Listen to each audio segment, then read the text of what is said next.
Prime Minister Narendra Modi is on a two-day bilateral visit to Myanmar. On this issue, I am joined by Mr. Vikram Misri, India's ambassador to Myanmar.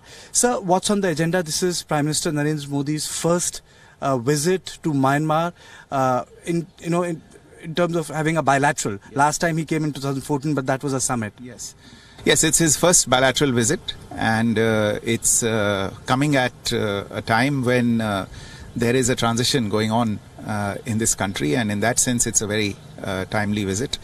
Myanmar is a very important neighbor of India. It's a large neighbor.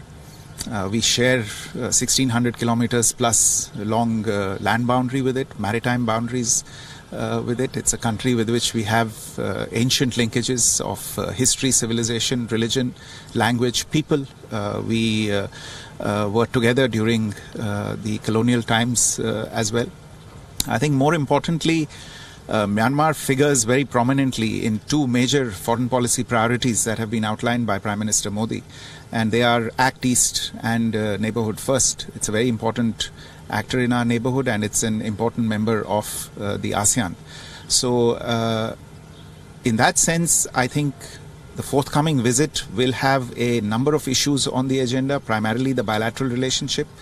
And our bilateral relationship with Myanmar has always had a very strong component of development partnership in it. There are a number of infrastructure development projects that we are doing here. Many of these were entered into, the agreements for these were entered into with the previous government, and many of them are now reaching fruition and being completed in the tenure of the present government. But during the visit, there will be an opportunity to review what has gone before, but also to discuss with the present government about their priorities, because they have identified what it is that they want to do as they want to grow their country and develop their economy. And we will have a dialogue on that and see how India can play a role in helping the new government fulfill its priorities. I assume that there will also be a lot of discussion on regional issues, but also on the issues related to our common security. And the Prime Minister will have an opportunity to not only visit Naypyidaw but also visit Bagan, where, as you know, the Archaeological Survey of India has done stellar work on restoring certain monuments over there. So is this visit only about business, or both business and cultural? I think it's everything, and that is how such visits are. And you need to try and cover as many bases as possible. So certainly the visit in Naypyidaw will focus on the business part of our relationship, which is the things that we are doing together. What is India's position on the issue of Rohingyas? It has acquired a lot of domestic overtones. Yes, it is. As you would be aware, there has been a recent upsurge in violence in northern Rakhine state. The issue is a complicated issue. It is connected up with the history of this country and with developments in the last 100-odd years. It is at the end of the day an issue that the government of Myanmar has to resolve. Outside parties, other countries, friends can advise, can make suggestions if asked for, and whenever there has been the opportunity to do that, it has been done. But at the end of the day, this is something that has to be resolved by the government of Myanmar. You would have seen the statements that have been issued by the government of India.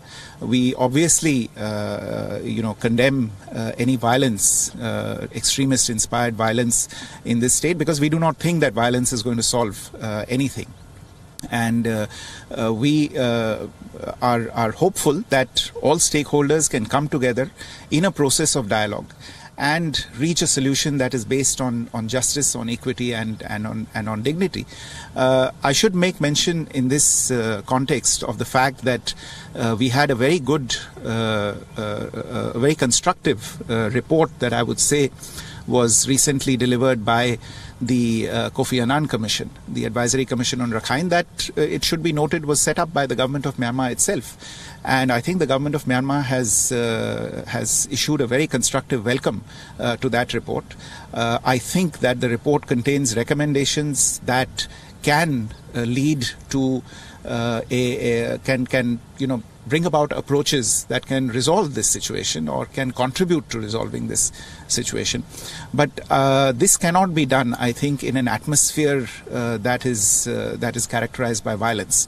That is difficult to envision. So I hope that all parties can understand that and eschew violence and come together in a spirit of cooperation to resolve this issue.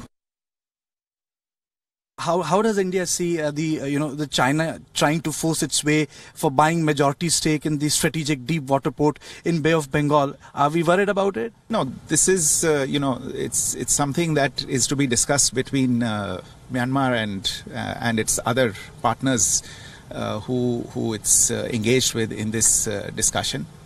It's not for me to get into that or to advise the government of Myanmar on how they should conduct those negotiations. We, of course, in India have a particular way of delivering infrastructure development projects on the ground. We believe that these kinds of projects must be done in accordance with the rule of law and good governance practices, that they must result in transfer of technology and skills to the local population, that they must be environmentally and socially responsible, that they must align with national priorities, and most importantly, that they must not create unsustainable financial burdens on the recipient countries. And those are the principles that we have outlined for ourselves, and those are the principles that we stand by. And obviously, it's up to Myanmar to decide how it wants to go forward in every individual project that it takes up.